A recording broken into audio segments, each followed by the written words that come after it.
कोई है तो डॉक्टर अरविंद राजभर है, और आप माननीय कांशीराम जी के साथ काम किए हैं और बाबा साहब डॉक्टर अम्बेडकर जी के विचारों को आगे बढ़ा रहे हैं। तो हम लोग आपके साथ कंधे से कंधा मिलाकर इस लड़ाई को आगे बढ़ाना चाहते हैं। कितना रिस्पॉन्स मिल रहा है?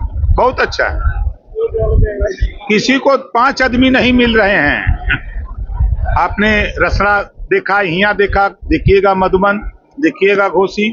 कल कम से कम नहीं कुछ तो खाली अकेले सोनार बिरादरी कम से कम 2000 जुटी थी रसड़ा में। मुझे ताज्जुब हुआ जब वहां मैं गया, देखा अभी कल ही उसी रसड़ा कार्यालय पर कम से कम 1000 से ज्यादा गोंड और खरवार जुटा था। वो कह रहा कि साहब हम लोग एकदम आपके साथ हैं। अभी हर कम्युनिटी के लोग, कोई दिन ऐसा नहीं है कि जिस दिन कार्यक्रम हम लोगों का ना हो रहा। आप लोग तो देख रहे ही हैं।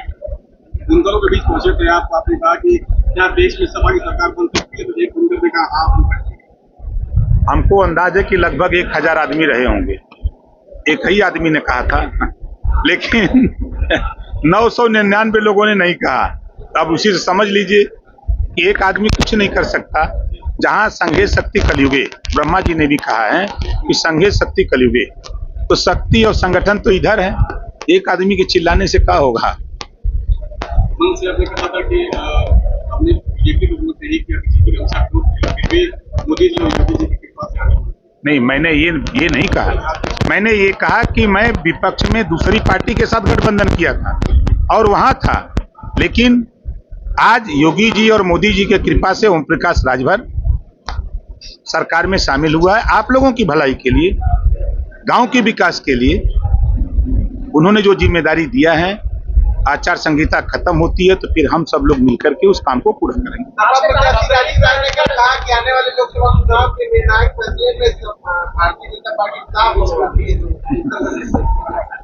365 दिन होता है एक साल में, है ना, और 300 दिन रहते हैं कर्नाटक। 365 दिन में 300 दिन रहते हैं कर्नाटक। लड़ाई लड़ेंगे लोकसभा का, तो उनसे पूछिएगा मिले तक कि 365 दिन में अब कई दिन रहेंगे हारने के बाद। 365 दिन कर्नाटक रहेंगे कि 300 दिन रहेंगे रहने वाला। लेकिन जो काम मैंने किया है, अगर कोई गाजीपुर से आकर घोसी काम किया हो, बलिया काम किया हो, आजमगढ़ किया हो, पूरे पूर्वांचल काम किया हो, तो उसके लिए ये मान्य नहीं रहता है कि कौन बाहरी है कौन है। लोग अगर मैं लोगों के दुख दर्द में पहले से ही आया हूँ।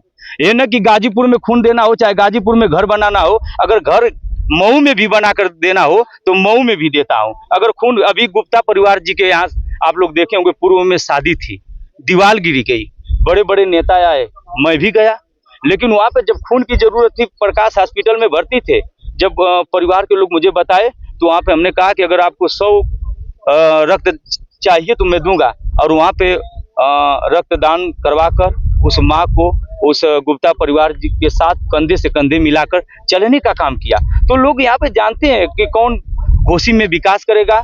चाहे वो मान्य नहीं रखता है कि देश के प्रधानमंत्री गुजरात से लड़कर आकर बनारस लड़ सकते हैं, धर्मेंद्र यादव जी आकर आजमगढ़ लड़ सकते हैं, ओम प्रकाश जी लड़ सकते हैं, तो ये पवन चौहान क्यों नहीं लड़ सकता है। तो संविधान के दायरे में आता है कि जो अच्छा काम करेगा, जो गरीब किसान मजदूर के लिए काम करेगा, जो देश के लिए काम करेगा, जो बुनकर समाज के लिए काम करेगा, वो कहीं से चुनाव लड़ेगा। और घोसी की जनता एक एक नोट देकर, एक एक वोट देकर यहाँ से घोसी से पर्चा खरीद लिया हूँ और नामांकन होगा, आप लोगों को भी बुलाऊंगा।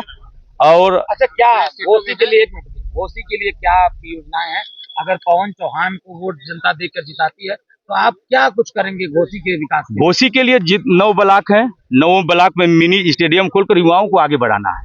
9 ब्लॉक में बड़ी बड़ी कोचिंग खोलकर गरीब किसान मजदूर के बेटे को शिक्षित करना है कि वो जाएंगे, जिलाधिकारी बनेंगे, थाना अध्यक्ष बनेंगे, तहसीलदार बनेंगे, तब घोसी का विकास होगा। और हम लोग शिक्षा में आगे करेंगे। और आप लोगों के माध्यम से बता देना चाहता हूं कि शराब नीति पर बात करूंगा। जिस तरह राजस्व बढ़ता है शराब से, जो लोग पीते हैं और उनका पीने से एक्सीडेंट हो जाता है रोड के, वो बहनों की मांग सुनी हो जाती है, पिताजी की बुढ़ौती, माँ की बुढ़ौती, लाठी टूट जाती है, तो मैं सरकार से आग्रह करूंगा कि उनको 25 लाख का बीमा हो, जितने भी, और नहीं तो पूर्ण रूप से दारू पूरे उत्तर प्रदेश में बंद होना चाहिए।